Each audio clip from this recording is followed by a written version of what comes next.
بسم اللہ الرحمن الرحیم۔ السلام علیکم ورحمۃ اللہ وبرکاتہ۔ ایک جہنمی اور اللہ کے درمیان مکالمہ۔ حضرت محمد صلی اللہ علیہ وسلم نے فرمایا کہ آخری بندہ جسے اللہ پاک جہنم سے نکالے گا، پتہ نہیں کتنے ہزار سال جہنم میں جلنے کے بعد جب وہ بندہ باہر آئے گا تو پلٹ کر جہنم کی طرف دیکھے گا اور کہے گا، یا اللہ تیرا شکر ہے، تو نے مجھے اس دردناک عذاب سے نجات دے دی۔ اسے سامنے سے ایک پودا نظر آئے گا تو کہے گا کہ اتنا عرصہ بیت گیا، نہ ٹھنڈ دیکھی، نہ رحمت دیکھی، نہ مٹھاس چکھی، نہ پانی چکھا۔ تو یہ بندہ کہے گا، اللہ مجھے اس سائے کے نیچے کر دے، تیری بڑی مہربانی۔ اللہ پاک فرمائیں گے، جا وہ سایہ تجھے نصیب کر دیا۔ کچھ دیر ادھر بیٹھے گا، سستائے گا اور بار بار جہنم کی طرف دیکھے گا، کہے گا، ہائے کتنا دردناک عذاب تھا، کتنی طویل رات تھی، کتنا طویل دن تھا۔ میں رب کا شکر ادا کرتا ہوں، صرف توحید کی نعمت کی وجہ سے اس نے مجھے نکال لیا۔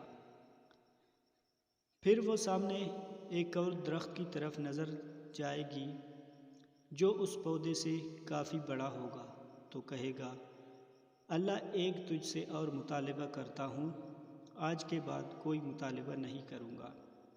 اس درخت کے سائے کے نیچے پہنچا دے، تیری بڑی مہربانی۔ اللہ پاک فرمائیں گے، پکار، وعدہ کرتا ہے، اے بدبخت، تیری ساری زندگی گناہ کرتا رہا، اے نافرمان، ساری زندگی میری ایک بات بھی نہیں مانی، شکر نہیں کرتا کہ جہنم سے نکال دیا، اب فرمائشیں کرتا ہے۔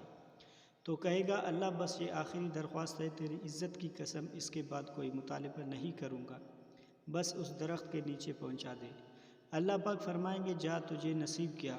ایک اور بڑا درخت دیکھے گا تو پھر تھوڑی دیر بعد کہے گا، اللہ میں تو دنیا میں تیری رحمت کو پہچان نہیں سکا، اب تو اپنی رحمت دکھا، بس اس درخت کے نیچے پہنچا دے، تیری بڑی مہربانی، تیری عزت کی قسم، آخری مطالبہ ہے، اب کوئی مطالبہ نہیں کروں گا۔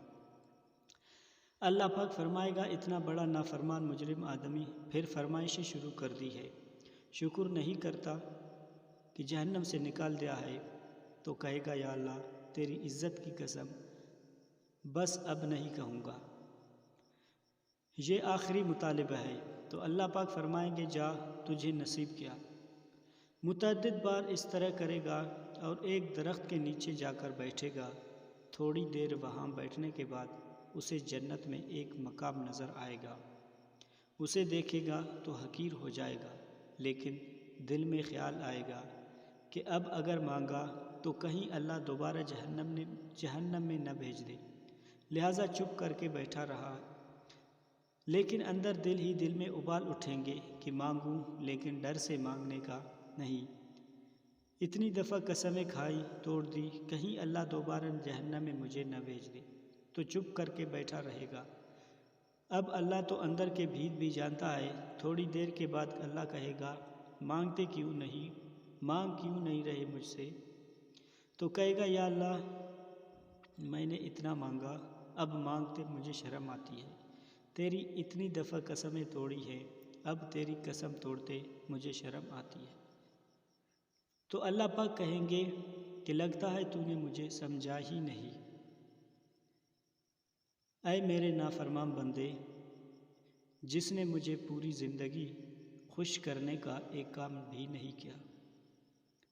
اگر میں تجھے آج تک دنیا کے اندر آدم علیہ السلام سے لے کر قیامت تک جتنی نعمتیں پیدا کی ہیں، ان کو 10 سے ضرب دے دو، اور زمین و آسمان کے مابین جتنی خلا ہے اس کو 10 سے ضرب دے دو، اتنی بڑی جنت تجھے دے دوں تو کیا کہے گا؟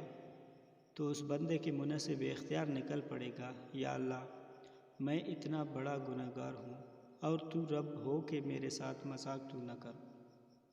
تو حدیث شریف میں آتا ہے کہ اللہ رب العزت اس کے جواب میں مسکرا پڑیں گے، اس سے راضی ہو جائیں گے اور فرمائیں گے، مذاق نہیں کر رہا، جا تجھے میں نے اتنی بڑی جنت عنایت عطا کر دی۔